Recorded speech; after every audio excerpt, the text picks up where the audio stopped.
कुल सहित नष्ट हो जाता है? कुल सहित, अपने पूरे कुल सहित नष्ट हो जाता है। ऐसा इसका प्रभाव है। इसीलिए इसको कहा गया है कि ये गुरु के माध्यम से, गुरु के सानिध्य में ही रह के ये साधना करनी चाहिए। तो ऐसे लोग भटक भटक के आते हैं काफी कि जी उसका बुरा कर दीजिए। किस लिए बुरा करना है?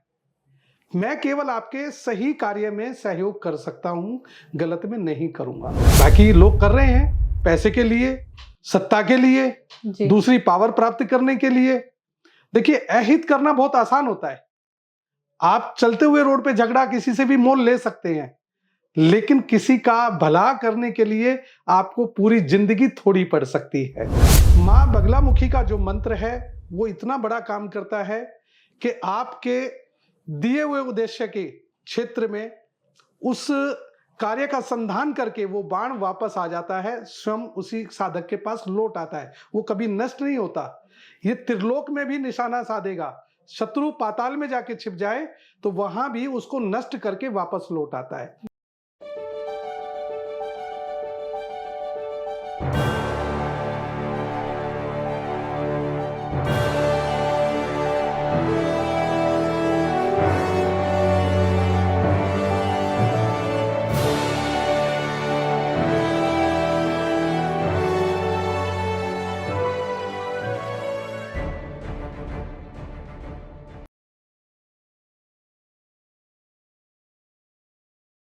नमस्कार, welcome to another brand new episode of Ask Official. आज हम बहुत स्पेशल गेस्ट के साथ हैं। अगर हम इनके बारे में बात करें तो इनकी पॉलिटिकल भविष्यवाणियां 100% सच होती हैं। आज हमारे साथ प्रभु हरीश जी हैं। जैसे कि मैंने आपको बताया, पॉलिटिकल भविष्यवाणियां इनकी मैक्सिमम सच होती हैं। तो पहले तो मैं वेलकम करूंगी सर को। जी नमस्कार सर। ये 30 साल का आपका जो अनुसंधान चल रहा है ज्योतिष पे, और ये इतना सटीक आपका जो गणना है पॉलिटिकल चीजों को लेकर, ये आपने कब रियलाइज किया कि इतनी एक्यूरेट निकलती है कि अगर आपने बोला 24 सीट्स तो 24 सीट्स ही जीती हरियाणा में? एक्चुअली पॉलिटिकली मैंने 2014 से स्टार्ट किया, तो उसमें अनुभव में आया कि जब भी मैंने प्रेडिक्शंस की तो वो प्रेडिक्शंस ज्योतिष में 100% सफलता मिलती हुई मुझे प्राप्त हुई। ऐसा महसूस हुआ कि ये मेरा कोई कार्य नहीं है, इसमें कहीं ना कहीं मुझे जो ऊपरी शक्ति है, जिसको कह सकते हैं दैवीय शक्ति का एक तरह से वरदान कह सकते हैं। तो इस तरह की भविष्यवाणी जब की तो लोगों के जब रिप्लाई मिलने शुरू हुए कि सर आपने जो भविष्यवाणी की वो पूर्णतया सत्य गई, तो मेरा अपना मानना है कि मैं आज भी ज्योतिष के क्षेत्र में जीरो हूँ। मैं अपने आप को इतना बड़ा नहीं मानता कि ज्योतिष में जो मैं कहूँ वो सत्य हो जाएगा, लेकिन ये ईश्वर की मर्जी है कि वो क्या चाहते हैं। वो मुझे निमित्त मात्र बना करके ज्योतिष के माध्यम से भविष्यवाणियां सत्य साबित कराते हैं। तो बस करता तो ऊपर वाला है, नाम मेरे जैसे का हो जाता है, इतना मेरा बस इसमें मानना है। जैसे कि हम बात करते हैं पॉलिटिकल की बात करते हैं तो हमारे दिमाग में या जहन में कई नाम आते हैं, और सर्वप्रथम नाम अगर आता है तो हमारे खुद के पीएम नरेंद्र मोदी जी का। जी। बहुत सारे यूट्यूब पे हम पाते हैं कि बहुत लोग बोल रहे हैं, उनके लिए नेगेटिव सेंस में बोल रहे हैं कि 2025 के मिड सत्र में उनको शायद निकलना पड़ जाए। ऐसी बातें, भविष्यवाणियां भी की जा रही हैं। तो नरेंद्र मोदी जी के बारे में आप स्पेसिफिकली अगर बोलना चाहेंगे तो क्या बताएंगे उनकी भविष्यवाणी के बारे में? देखिए, जो हमारे आज प्रधानमंत्री हैं वो वास्तव में एक देश के अंदर दिव्य पुरुष हैं, इसमें कहीं कोई संदेह नहीं है। बाकी सभी का अपना अपना अनुसंधान है, मैं किसी की इसमें आलोचना नहीं करता हूं। सब अपने अपने एस्पेक्ट से देख रहे हैं कि किसी का एस्पेक्ट कितना है, वो उस हिसाब से अपनी भविष्यवाणी कर रहे हैं। ठीक है, माना कि थोड़ा सा 2025 का समय उनके लिए थोड़ा कठिन रहेगा, खासतौर से जून 2025 के बाद जो समय आएगा वो मोदी जी के लिए कुछ थोड़ा सा कठिन रह सकता है। कठिन किस? थोड़ा सा राजनीतिक क्षेत्र में उठापटक ज्यादा होंगी। उस उठापटक में ये चीजें ऐसी प्रतीत होंगी कि पार्टी उनको कहीं ना कहीं साइडलाइन कर रही है, लेकिन ऐसा नहीं होगा, ये मेरा अपना मानना है। लोग बोल रहे हैं वो पीएम का पद उनको छोड़ना पड़ जाएगा, क्या ऐसा है कि उनको? नहीं, अभी 2025 में तो उनका पीएम का पद जाता हुआ मुझे नजर नहीं आता है। ये तो रही नरेंद्र मोदी जी की बात। जैसे कि आपने बोला कि जो जितना भी यूट्यूब में कंटेंट आ रहा है कि पीएम मोदी को जून के बाद अपनी कुर्सी छोड़नी पड़ जाएगी, और आपसे हमें सांत्वना भी मिली कि ऐसा कुछ नहीं होने वाला है। उथल पुथल जरूर रहेगी। अब बात जी करते हैं हमारे जिनको हम बुलडोजर बाबा भी कहते हैं, योगी जी के बारे में। जी। तो योगी जी का आने वाला भविष्य कैसा है, और क्या उनको आने वाले समय में हम एज पीएम देख सकते हैं, या यूपी के ही क्षेत्र में रहेंगे वो? देखिए, योगी जी एक ऐसे राजनीतिक क्षेत्र में संत के रूप में वो हैं, और संत से वो राजनीति में आए। अपने गुरु अवैधनाथ के शिष्य के तौर पे उनको सत्ता उन्होंने सौंपी, गुरु अवैधनाथ जी ने। और उसके बाद वो 2000 जब से मतलब वो 5 दफे 1998 से 5 दफे देश के सांसद रहे हैं। और अभी भी मुझे जो लगता है उनकी कुंडली देख करके कि वो भारत का प्रतिनिधित्व बहुत लंबे समय तक करेंगे। और भारत की जो प्रतिष्ठा है वो योगी जी के समय में जितना मोदी जी ने काम किया 2014 से लेकर के अब तक प्रधानमंत्री के रूप में, योगी जी इस कार्य क्षेत्र को और आगे बढ़ाएंगे और वो भारत के आगामी प्रधानमंत्री होंगे, इसमें कोई संदेह मुझे नहीं लगता है। बहुत लोग बोलते हैं कि योगी जी प्रधानमंत्री पद नहीं प्राप्त करेंगे, वो यूपी तक सीमित रह जाएंगे। पॉलिटिकल अगर उसमें हम देखें कैबिनेट में उनका नाम आ सकता है, लेकिन पीएम कभी नहीं बनेंगे। नहीं, देखिए, जो उनके योग उनकी कुंडली में बनते हैं वो इतने श्रेष्ठ योग हैं कि अभी तक उन्होंने कोई चुनाव 1998 से लेकर के और आज तक कोई चुनाव नहीं हारा है। 2017 के विधानसभा चुनाव में जब वो सांसद थे, उनका मुख्यमंत्री के तौर से नाम प्रस्तावित करके यूपी की कमान सौंपी गई और उन्होंने जो करिश्मा दिखाया, तो वो करिश्मा अपने आप में इतना आसान नहीं था कि इतनी बड़ी संख्या में सीटें लेकर के वो जाएं और भारतीय जनता पार्टी का परचम वो लहराएं। तो आने वाला जो समय है 2028 से योगी जी का प्रबल दावा बनेगा भारत के प्रधानमंत्री के रूप में। ये मैं आज आप सबके सामने इस बात को कहता हूं। और अगर हम देखें कि यूपी योगी जी के हाथ में है, यूपी का कितना उत्थान होने वाला आने वाले समय में? क्या योगी जी दोबारा एज अ सीएम वापस आएंगे यूपी में? देखिए, 2027 का जो भी विधानसभा चुनाव काफी वैसे दूर है और उनकी पुनर्वापसी संभव है, इसमें कोई संदेह नहीं लगता है। और जितना उन्होंने अब तक चुनाव जितने लड़े हैं, यूपी की सत्ता को जिस तरह से उन्होंने संभाला है, कानून व्यवस्था को जिस तरह से स्थापित करके दिखाया है, तो वो भारत में आज तक पिछली पॉलिटिकल पार्टियां कोई भी नहीं कर पाई हैं।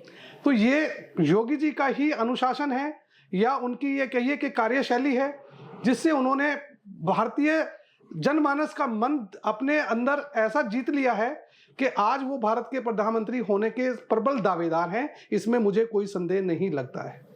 क्या अगर हम बात करें आने वाले भविष्य की, भारत के लिए स्पेसिफिकली भारत के बारे में बात करें, तो आने वाला भविष्य भारत का एज अ कंट्री कैसा रहेगा? क्या भारत सुपर पावर बन पाएगा? देखिए, भारत का जो भविष्य है, भारत 1947 में रात्रि के समय वृष लगन में आजाद हुआ था, 15 अगस्त 1947 को। उस कुंडली के अकॉर्डिंग जो भारत की कुंडली बनती है, उसमें भारत आगामी आने वाले समय में एक वर्ल्ड की, पूरे विश्व की बड़ी ताकत बन के उभरेगा। और जिस चीज का जिक्र मोदी जी बार बार करते हैं कि हम अभी 5वें नंबर की आर्थिक शक्ति हैं और बहुत शीघ्र ही 3रे नंबर की आर्थिक शक्ति बन जाएंगे, तो वो बहुत जल्दी संभव होने जा रहा है। हालांकि अभी जो पूरे विश्व की जो परिस्थितियां चल रही हैं, उसमें थोड़ा सा आर्थिक दबाव हमारे ऊपर भी आएगा, क्योंकि हम विश्व से जुड़े हुए हैं। आज की संदर्भ में अगर देखें तो अमेरिका और आपका जो है यूरोप है, वो सब प्रभावित हैं युद्ध के कारण। मध्य एशिया भी युद्ध में घिरा हुआ है। अभी ये विभीषिका और बढ़ती हुई नजर आएगी आने वाले समय में। 29 मार्च 2025 की मध्य रात्रि से एक ऐसा योग बनेगा जिसमें हमारे 6 ग्रह एक राशि मीन राशि के अंदर ही प्रवेश करेंगे, जिसमें सबसे बड़ा योगदान शनि का रहेगा। शनि का यहाँ आना पूरे विश्व में उथल पुथल का योग बनाएगा। सबसे बड़ी इस योग के अंदर जो देखी जाएगी वो जल से हानि देखी जा रही है।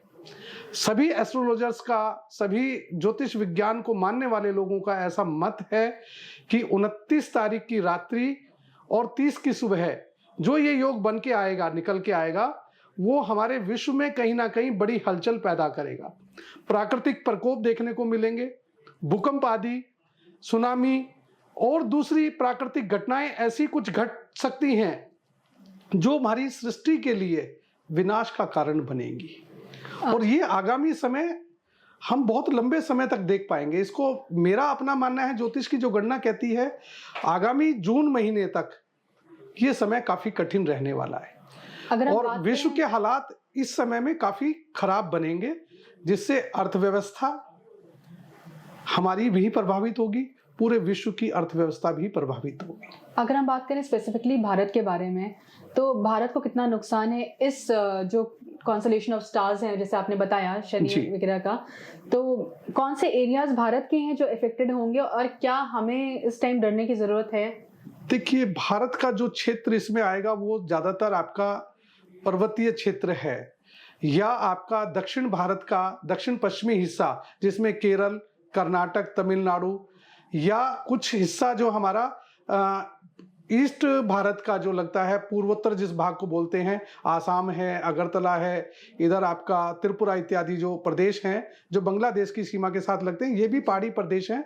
इनमें भी प्राकृतिक आपदाओं से हमें जन धन की हानि होने के योग दिखाई देते हैं।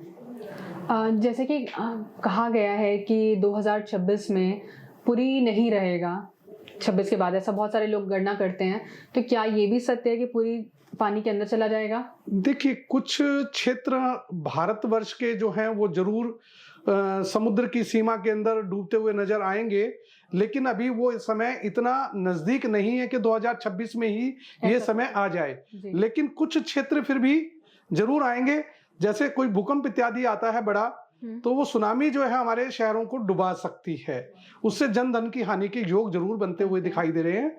तो ये जो अभी ग्रहों की स्थिति बनेगी, ये दीर्घ काल में बहुत बड़ा प्रभाव हम पे डालेगी। क्योंकि हम बात कर रहे हैं, जैसे हमने भाजपा के बारे में बात करी, 2 लीडर्स के बारे में, एक हो गए मोदी जी, एक हो गए योगी जी। अगर मैं आपसे पूछूं कि हमारे जो राहुल गांधी हैं उनका भविष्य कैसा है, और स्पेसिफिकली उनकी पार्टी कांग्रेस का भविष्य जो है अभी बहुत ही डामाडोल इस समय दिखाई देता है। और मुझे नहीं लगता कि ज्योतिषीय कारणों से कि कांग्रेस का उद्भव किसी भी रूप में अब हो पाए, ऐसा मेरा अपना मानना है। ज्योतिष की जो गणना कहती है कांग्रेस का जो जहाज है वो डूबता हुआ जहाज है। आज की डेट में कांग्रेस में लीडर जो रहेंगे, अच्छे लीडर हैं, वो निकल कर दूसरी पार्टियों में समाहित हो जाएंगे और कांग्रेस में देखने को कुछ भी नहीं बचेगा जो इसकी लीडरशिप को संभाल सके। और बात करें राहुल गांधी जी के बारे में स्पेसिफिकली, तो देखिए, राहुल जी का जो भविष्य है वो मुझे नहीं लगता कि कांग्रेस की बागडोर किसी तरह से भी वो संभाल पाए। जैसा पिछले कुछ समय में हम देखते आ रहे हैं, या उनका जो होरोस्कोप है उसके अकॉर्डिंग भी मैंने थोड़ा सा एनालाइज किया था, किसी कांग्रेस के लीडर ने ही मुझे बुलाया, तो उन्होंने जानना चाहा तो कि राहुल जी का भविष्य कैसा है। ये पिछले साल मध्य प्रदेश के जब चुनाव थे, राजस्थान के चुनाव थे, उस समय की बात है। तो मैंने उनसे एक ही चीज कही थी कि आपके हाथ से ये तीनों स्टेट निकल रहे हैं, और वास्तव में वो ही हुआ।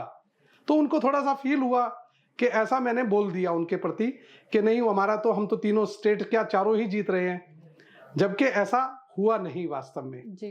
क्योंकि ग्रह अपनी पोजीशन लेते हैं और उसी हिसाब से अपना हमारे जीवन में कहीं ना कहीं फल देते हैं। वो प्रभावित हर एक आदमी पड़ता है। देखिए, ग्रह की क्या है, रश्मियां चलती हैं। ग्रह से आने वाली जो रश्मियां हैं वो हमारे शरीर पे, बॉडी पे, दिमाग पे, हर चीज पे अपना प्रभाव डालती हैं। उसी हिसाब से हमारी कार्यशैली बनती है, उसी प्रभाव से हम दूसरी चीजों के एस्पेक्ट देख पाते हैं। और ज्योतिष बहुत बड़ा वाइड विज्ञान है। आज की डेट में बहुत सारे लोग इसको कहते हैं कि नहीं, ये सत्य नहीं है, परंतु मेरा अपना मानना है, यदि आप निष्पक्ष भाव से ज्योतिष को शोध करके गहराई से देखें तो आप अपने जीवन में आने वाली हर कठिनाई का स्वयं ही पता कर सकते हैं कि हमारे जीवन में क्या अच्छा, क्या बुरा और कब किस समय पे कैसा होगा। हम हर चीज का इसमें कैलकुलेशन कर सकते हैं और बड़ी सटीकता आती है।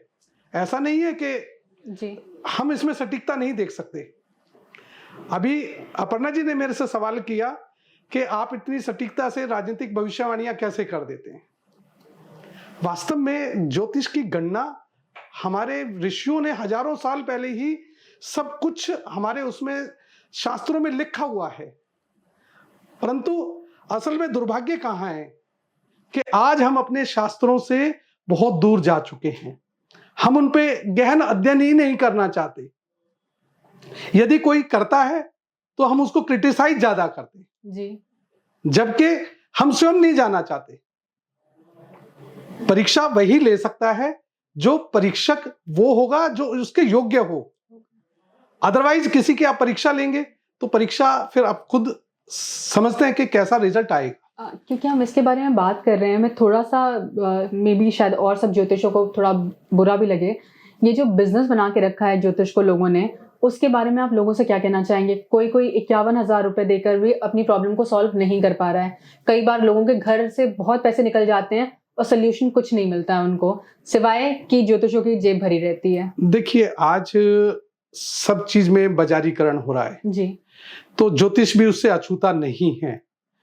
मेरा अपना मानना है, वास्तव में जो सही ज्योतिष जानता है वो आपको आपके धर्म के अकॉर्डिंग, आपके रिलीजन के अकॉर्डिंग, आपकी कार्यशैली के अकॉर्डिंग ही उपाय देगा। कोई भी उपाय आपसे बाहर नहीं है जी। लेकिन अगर वो एक दफे में ही सही उपाय आपको दे दे तो उसके पास से उसका ग्राहक चला जाएगा, उसकी आय का स्रोत छिन जाएगा। इसीलिए वो बाजारीकरण के तौर से जो लोग इसमें जुड़ गए हैं वो सटीकता से जवाब नहीं देते हैं और किसी ना किसी रूप में वो ये समझते हैं कि ज्योतिष में जो पूछने वाला व्यक्ति उनके पास आ रहा है वो परेशान तो है, वो सोचते हैं कि ये हमारा ग्राहक है, वो ग्राहक की तरह ट्रीट कर रहे हैं। उसकी परेशानी से उनको कोई लेना देना नहीं है वास्तव में। जबकि एक अच्छा कोई अटैचमेंट नहीं होती इमोशन की। वो कहते हैं कि ये हम तो प्रोफेशनल हैं जी। अगर एक ही क्लाइंट पे हम ज्यादा समय देंगे तो हमारी आय का जरिया बंद हो जाएगा, हम ज्यादा नहीं कमा पाएंगे। और ये वास्तव में सच्चाई भी है। हरीश जी, मुझे ना कई लोगों के साथ बात करते हुए कुछ ऐसे ज्योतिषी भी मिले जिन्होंने ये क्लेम तक कर दिया कि मैं 3 बार किसी की मृत्यु को रोक सकती हूँ या रोक सकता हूँ। देखिए, जन्म और मृत्यु किसी के हाथ नहीं है, ये प्रकृति ने अपने हाथ में रखा है। हालांकि हमारी मेडिकल साइंस ने आज की डेट में कुछ थोड़ा बहुत इसमें रिलीफ दिया है, लेकिन वास्तव में वो रिलीफ नहीं है, क्योंकि प्राणों की संख्या तो विधाता ने हमको लिख करके दी है। एक एक पल हमारा निश्चित है। हाँ, कुछ हमारे प्रारब्ध होते हैं जिससे हमारी जान बच जाती है और हमें अपने भोग भोगने के लिए वो समय मिल जाता है। साधनाएं थी पहले, ऋषि मुनियों ने उन साधनाओं का बताया भी, लेकिन हम इतने योग्य नहीं रहे कि उन पे चल करके उस साधना का प्रयोग अपने जीवन में कर सकें और अपने जीवन को सुरक्षित कर सकें। अगर आप पूर्ववर्ती में देखेंगे तो मार्कंडेय ऋषि का उदाहरण आपको मिलता है जी। मार्कंडेय ऋषि तो बच्चे थे उस टाइम पे, उनके पिता को पता चल गया था कि उनको अल्प आयु संतान प्राप्त हुई है, लेकिन वो बच्चे के सामने नहीं कह सकते थे। जब एक दिन ऐसा आया कि ऋषि के आश्रम पे बहुत सारे ऋषि मुनि आए और उन्होंने जो है उस बच्चे का वो देखा आने वाला समय, तो उन्होंने कहा कि ये बच्चा तो कुछ समय बाद चला जाएगा। उनके माता पिता को दुखी देखा मार्कंडेय ऋषि को, तो उनसे पूछा कि दुख का कारण क्या है, तो उन्होंने कहा कि हमारा बच्चा अल्पायु है। तो उस समय मार्कंडेय ऋषि ने उस बात को सुना और उन्होंने वहीं से प्रण किया कि मैं अपनी मृत्यु को जीत के दिखाऊंगा जी। और वो भगवान शिव की आराधना में लीन हुए और महामृत्युंजय मंत्र का उन्होंने निरंतर जाप किया। तो यमराज जब उनके प्राण लेने आए तो भगवान शिव को बीच में हस्तक्षेप करना पड़ा और उस मृत्यु के बंधन से उनको मुक्त करके साथ में वरदान दिया प्रसन्न होकर के भगवान शिव ने कि जाओ वत्स, आज से तुम अजर अमर रहोगे। और आज भी मार्कंडेय ऋषि हमारे अजर अमर योद्धाओं में काउंट होते हैं जी। जिसमें हनुमान जी भी हमारे अमर हैं, अजर हैं। इसी तरह से आला उदल में से एक, उनमें से भी अजर अमर हुए हैं। ये तो कलयुग के हैं। इससे पहले महाभारत में, रामायण में तो हनुमान जी हो गए। कृपाचार्य महाभारत युद्ध के थे। अश्वत्थामा जो रुद्र अवतार माने जाते हैं, द्रोणाचार्य के पुत्र, वो भी आज जीवित हैं। तो ये जो अष्ट चिरंजीवी हुए, अष्ट चिरंजीवियों में मार्कंडेय ऋषि का नाम भी आता है। तो देखिए, वो एक साधना थी, उतना सामर्थ्य था उनके अंदर, उन्होंने उस चीज को प्राप्त किया। आज भी हम कर सकते हैं, बशर्ते कि हम उस काबिल हों। सर, मैं मार्कंडेय ऋषि के बारे में आगे चर्चा जरूर करूंगी। एक जन छूटे जा रहे हैं हमसे जी, जो कि पॉलिटिकल चीजों को अगर लेके बात करूं तो अरविंद केजरीवाल जी का नाम जरा हमसे छूट गया था, तो उस पर मैं पुनः चर्चा करना चाहूंगी आपसे। इनका भविष्य कैसा लगता है आपको? देखिए, अरविंद केजरीवाल जी जिस तेज गति से राजनीति में उभर करके आए थे जी, वो उनका योग था, ज्योतिष के अनुसार उनका योग था। 2014 में जिस तरह से उन्होंने सत्ता प्राप्त की, जिन वायदों पे की, वो चाहे कुछ भी किया हो, एक भी पूरे लेकिन नहीं किए। वो उन्होंने नहीं पूरे किए, लेकिन उनका योग था, राजयोग था उनकी कुंडली में कि इतने टाइम आपको राज भुगतना है, ये भोग करना है। तो उनको राज सत्ता मिली। एक IRS अधिकारी थे, वो भी राजयोग था जी। लेकिन राजनीति में आकर के जिस तरह से उन्होंने अपना पदार्पण किया, जिस तेज गति से वो आगे बढ़े, कहीं ना कहीं वो राजयोग उनका खंडित हुआ। 25 में 29 मार्च से उनकी साढ़े सती आरंभ होने जा रही है जी। और ये आने वाला टाइम उनके लिए राजनीतिक क्षेत्र से भी और स्वास्थ्य के संबंध भी उनको काफी परेशानी देने वाला है। जो 7.5 साल का पीरियड लगेगा, उनकी राजनीति अब आगे चलने वाली नहीं है। अगर बोले तो उनकी खांसियां वापस बढ़ जाएंगी। देखिए, मैंने कहा हेल्थ इशू तो उनके आएंगे जी। खाली खांसी नहीं है, और भी हेल्थ इशू आएंगे उनको जी। और परेशानियां उनकी ज्यादा बढ़ने वाली हैं। जी। तो राजनीतिक जो भविष्य पटल मुझे दिखाई देता है, आने वाले समय में इनको जो है कहीं ना कहीं राजनीति से एक तरह से अंधेरे गर्त में ये जाते हुए दिखाई दे रहे हैं। राजनीति में इनकी पार्टी अब सत्ता में आती हुई नजर आपको नहीं आएगी। अब ये पंजाब में भी थोड़े दिन में, देखिए, पंजाब में भी इनकी सरकार जो है वो डामाडोल स्थिति के अंदर है जी। और कहीं ना कहीं केजरीवाल जी का, क्योंकि पार्टी के संचालक वही हैं, और जब संचालक ही डूबेगा पार्टी भी ले डूबेगा। तो जिस कहते हैं ना जहाज का कप्तान ही डूब रहा हो तो उसका जहाज बचाने वाला कोई भी नहीं होता जी। तो इसके सहायक इसका साथ छोड़ेंगे और बहुत लंबा समय नहीं है, 2026 में इसका प्रारंभ आप देख लेंगे कि केजरीवाल जी कहाँ खड़े हैं। क्योंकि हम पॉलिटिकल चीजों को लेके बात कर रहे हैं, मेरे दिमाग में बस एक क्वेश्चन आया आपके लिए जी कि जितने पॉलिटिकल लीडर्स हैं जी, वो बेसिकली जितना भी माता का जाप करते हैं, माँ बगलामुखी का बहुत जाप होता है इन सब के यहाँ जी। और अगर हम YouTube पे देखें तो आजकल ये बड़ा इजीली अवेलेबल है। पीला कपड़ा, पीला आसन, पीली माला, पीला प्रसाद और बहुत सारे तरह तरह के पीले चीजों को इकट्ठा करके पूजा करने की विधि बताई जा रही है।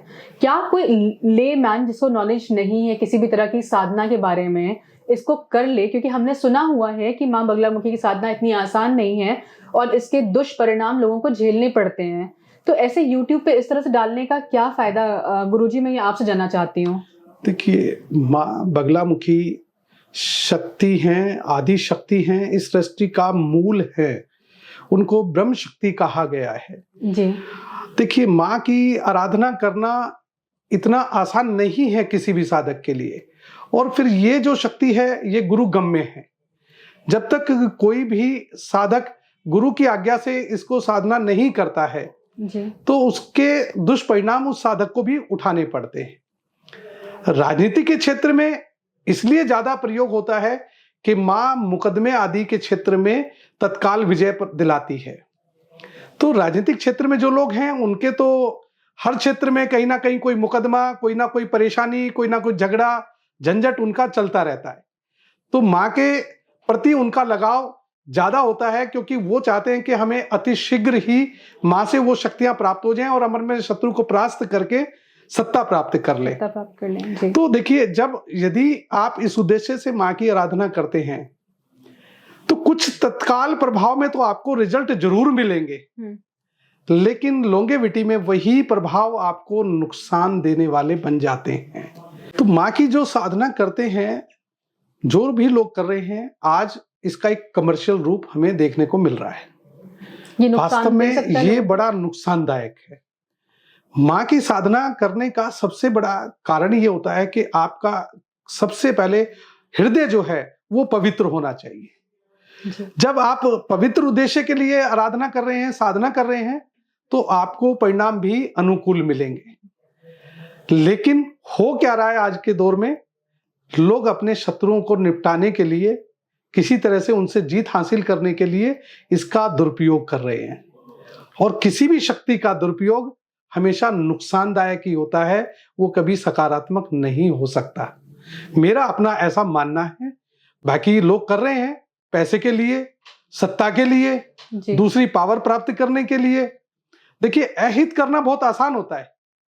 आप चलते हुए रोड पे झगड़ा किसी से भी मोल ले सकते हैं, लेकिन किसी का भला करने के लिए आपको पूरी जिंदगी थोड़ी पड़ सकती है। तो माँ की साधना का शास्त्रों में स्पष्ट निर्देश है कि आप उसे सात्विक उद्देश्य के लिए ही करें।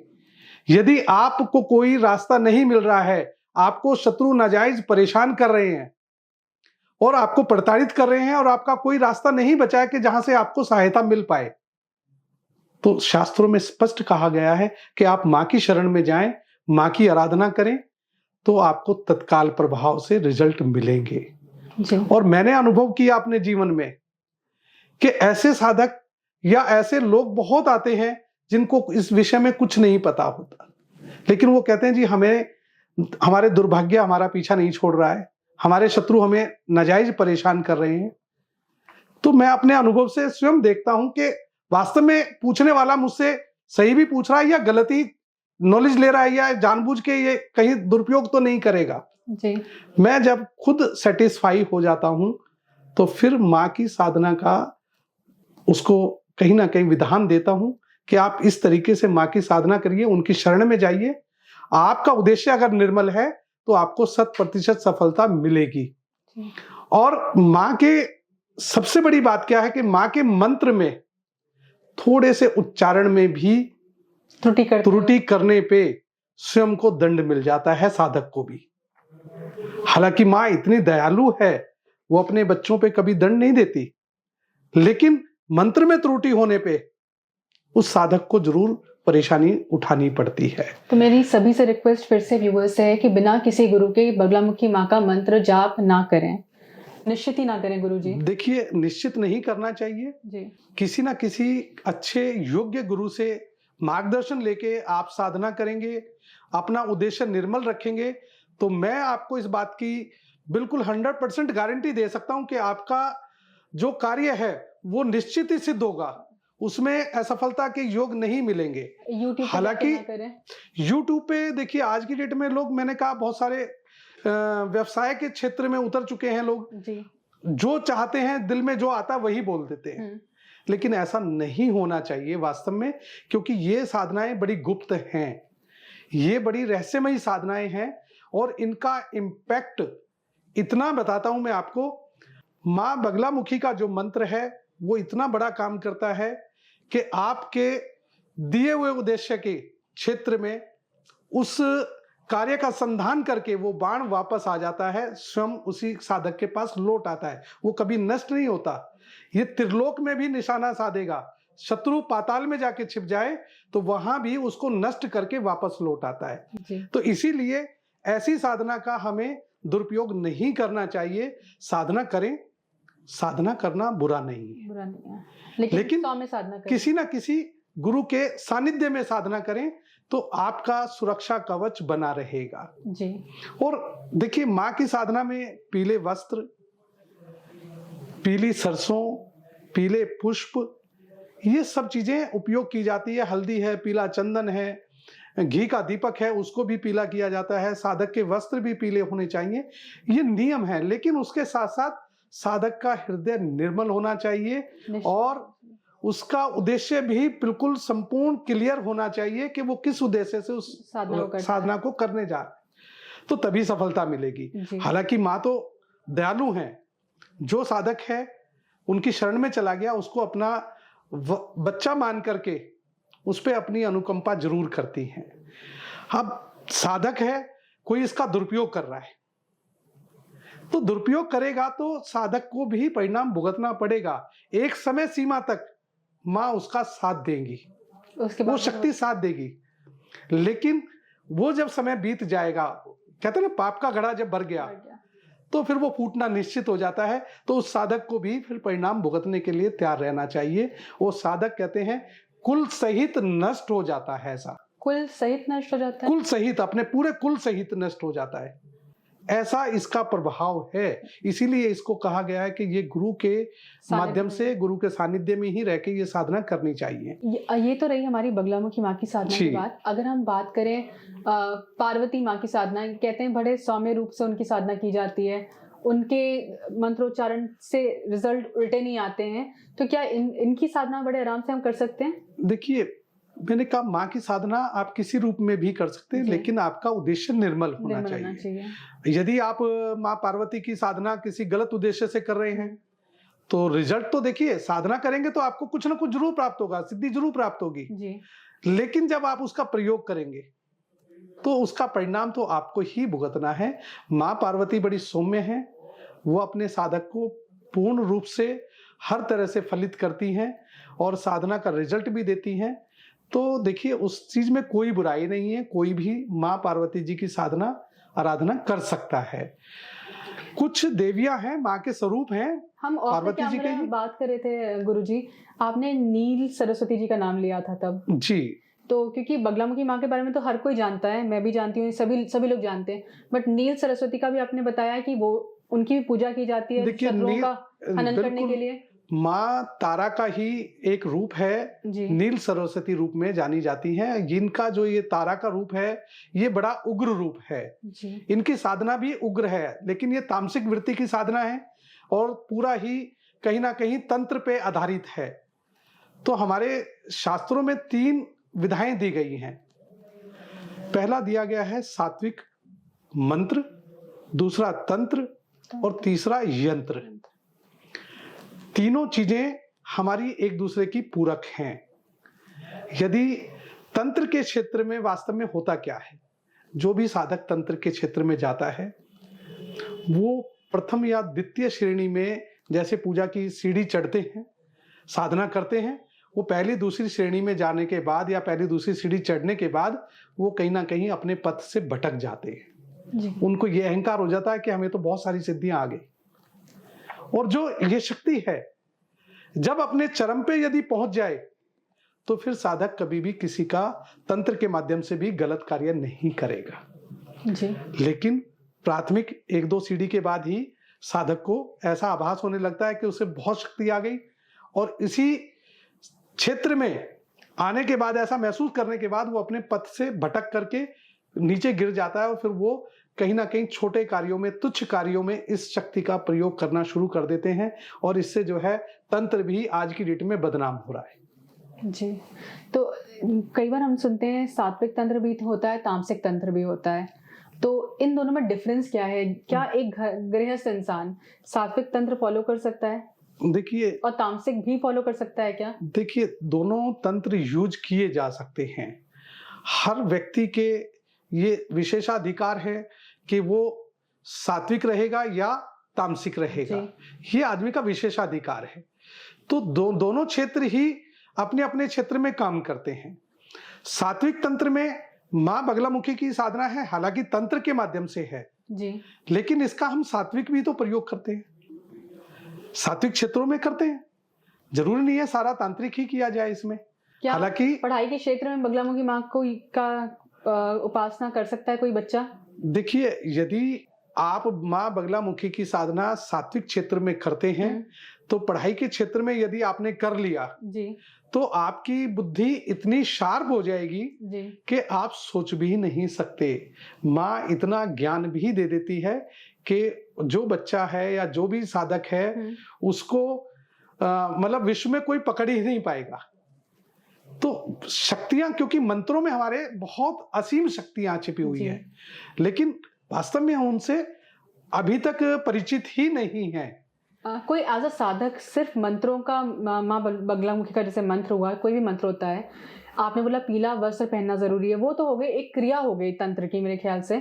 देखिए तो नॉर्मल कपड़ों में पहनकर क्या वो उसको कर सकता है घर में अपने मंदिर में? देखिए मंदिर में किया जा सकता है, मंदिर में करने में कोई बुराई नहीं है। जी। माँ की साधना जब आप करें तो देखिए एक सिद्धांत दिया गया है, कोई नियम होते हैं किसी चीज के। जी नियम जीवन में हर चीज का मानना चाहिए। जी अब माँ की साधना कोई भी साधना करें, सबसे पहला आपका आएगा ब्रह्मचर्य व्रत का पालन। जी सब सर्वप्रथम आपको ब्रह्मचर्य व्रत का पालन करना चाहिए। दूसरा आपको तामसिक भोजन का त्याग कर देना चाहिए, ताकि आपकी साधना में आपका ध्यान केवल और केवल माँ पे केंद्रित रहे और आपके मंत्र उच्चारण पे केंद्रित रहे। तीसरी चीज है उसको धरती में शयन करना चाहिए। तो ये चीजें हैं, बहुत सारी चीजें ऐसे नियम हैं जो मान के हमें चलना चाहिए कि वो नियम दिए गए हैं, तो अनुशासन जरूरी है।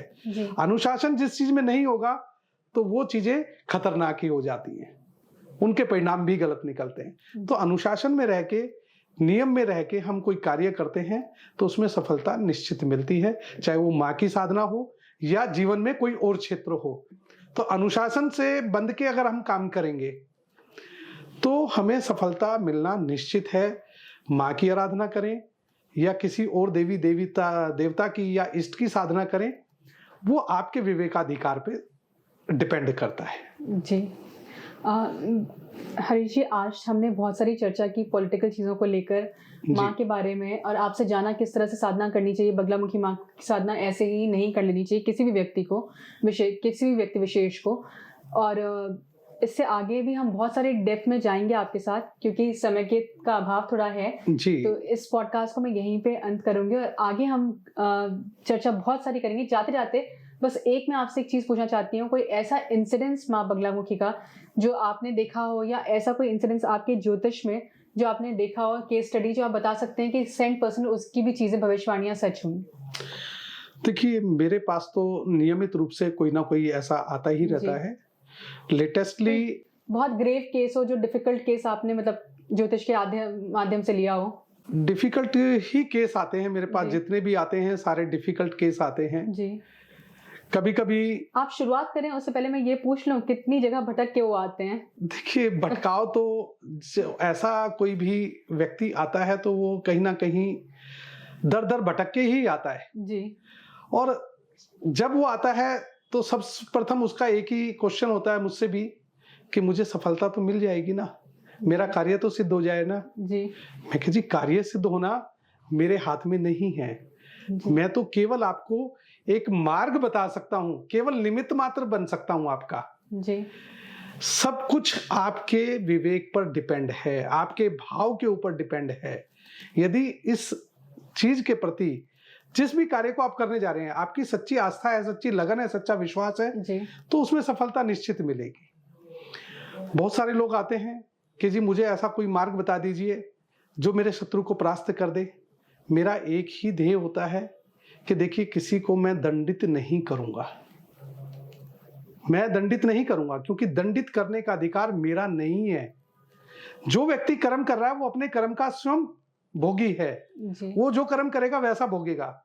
तो ऐसे लोग भटक भटक के आते हैं काफी कि जी उसका बुरा कर दीजिए, किस लिए बुरा करना है, मैं केवल आपके सही कार्य में सहयोग कर सकता हूं, गलत में नहीं करूंगा। तो ऐसे कई लोग आए मेरे पास जिनको मैंने माँ का मार्ग बताया, माँ की साधना दी कि आप इस माध्यम से माँ की साधना करें। यदि आप नहीं कर सकते हैं तो अच्छे आचार्यों से आप अनुष्ठान कराएं जी। और फिर उस साधना का रिजल्ट आपको जरूर मिलेगा। यदि नहीं मिलता है तो सर्वप्रथम ये देखिए कि हमसे त्रुटि कहाँ है, क्योंकि मेरे यदि भाव नहीं है, मैंने करा तो लिया दबाव में आके जी। या साधना कर तो ली दबाव में आके, लेकिन अंदर से भाव नहीं है तो उसका रिजल्ट नहीं मिलेगा, फिर आप उसको ना करें। तो ऐसे व्यक्ति तो मेरे पास बहुत आते हैं, डेली डे बाय डे कोई ना कोई रहता है कि आप मुझे ये मार्ग बताएं या इस क्षेत्र में मैं कैसे सफलता प्राप्त करूं। जी। तो मैंने बहुत सारे लोगों को मार्ग दिया। अभी लेटेस्टली एक लेडी मेरे पास किसी के मार्फत से आई, कहने की जी मेरा परिवार टूट रहा है, मैंने कहा देखिए, आपका जो परिवार टूटा उसमें कुछ चीजें गलत आपकी तरफ से भी हैं, कुछ आपके हस्बैंड की साइड से भी हैं, या थर्ड पर्सन की भी हैं, लेकिन मैं थर्ड पर्सन को कहीं भी दंडित नहीं करूंगा। अगर आप मार्ग पे चलना चाहते हैं तो सीधा सीधा मेरे से एक कहिए कि आपका घर बस जाए, आपका घर ना टूटे, जी। तो मैं मार्ग दे सकता हूं। मैंने उनको मार्ग दिया। पिछले 2 महीने के अंतराल में उनको ऐसे अनुभव हुए, उन्होंने मुझे खुद बताया फोन करके कि जो मैं कभी सोच भी नहीं सकती थी, वो रिजल्ट मुझे इस साधना के माध्यम से प्राप्त हुआ। बहुत सुंदर। तो देखिए, आज उनका घर बसा, खुशी आपको हुई? तो मुझे बहुत जी। हृदय से खुशी होती है कि किसी का घर तो बसा कम से कम। हरीश जी, आप खुश हो रहे हैं ऐसा करके। बहुत सारे ज्योतिषी हमारे हैं कि जो पैसा लेके उसके बाद घर बसे ना बसे। जयराम जी, देखिए अपर्णा जी, मैंने तो पिछले 30 साल से इस कार्य क्षेत्र में हूँ जी। आप बिलीव नहीं करेंगे, मैंने 15-16 साल तक तो कोई किसी से पैसा लिया ही नहीं कभी जी। विदाउट एनी किसी कॉस्ट के काम करके दिया लोगों का। वो जो आज लोगों का ट्रस्ट हुआ जी, वो सिर्फ सफलता देख करके हुआ कि हाँ उनके कार्य सिद्ध हुए। वो मुझे आके कहते हैं कि जी हम आपने ये मार्ग दिया, हमने ये मार्ग अपनाया और हमारा काम सिद्ध हो गया। जी। आपने ये डेट टाइम दे दिया, इस पे हमारा कार्य सिद्ध हो गया। मैं कह जी इस डेट टाइम में मैं कहीं भी आपके साथ शामिल नहीं था और मेरा इसमें कोई योगदान नहीं है, क्योंकि करने वाला तो कोई और है जी। मैं केवल इसमें निमित्त मात्र हूँ। और आज भी मेरा मानना है, मैं ज्योतिष में अपने आप को 0 मानता हूँ, क्योंकि ज्योतिष इतना अथाह ज्ञान है, इतना अथाह सागर है, इसमें जितनी आप डुबकी लगाओगे उतना गहरे जाओगे, उतना डेली आपको कुछ ना कुछ नया सीखने को मिलेगा। जी। तो ज्योतिष को केवल हम खाली किताबी ज्ञान ना माने, इसको अपने जीवन में अनुभव में उतारें और फिर इसका परिचय करें, तो आपके सभी सवालों के जवाब मैं समझता हूं कि जीवन में कहीं ना कहीं जरूर मिलेंगे। और जो जिनको ना आता जो ज्योतिष में, उनसे जरूर रिक्वेस्ट करूंगी कि सर से एक बार जरूर मिलें। और जिन भी लोगों को अपने जीवन में सही उत्तर नहीं मिल पा रहे हैं, सही रास्ता या मार्गदर्शन नहीं मिल पा रहा है, उनसे मैं अनुरोध करूंगी कि भृगु हरीश जी से एक बार चर्चा जरूर करें अपने प्रॉब्लम्स के बारे में और जरूर इनसे मिलें। धन्यवाद जी। नमस्कार। धन्यवाद।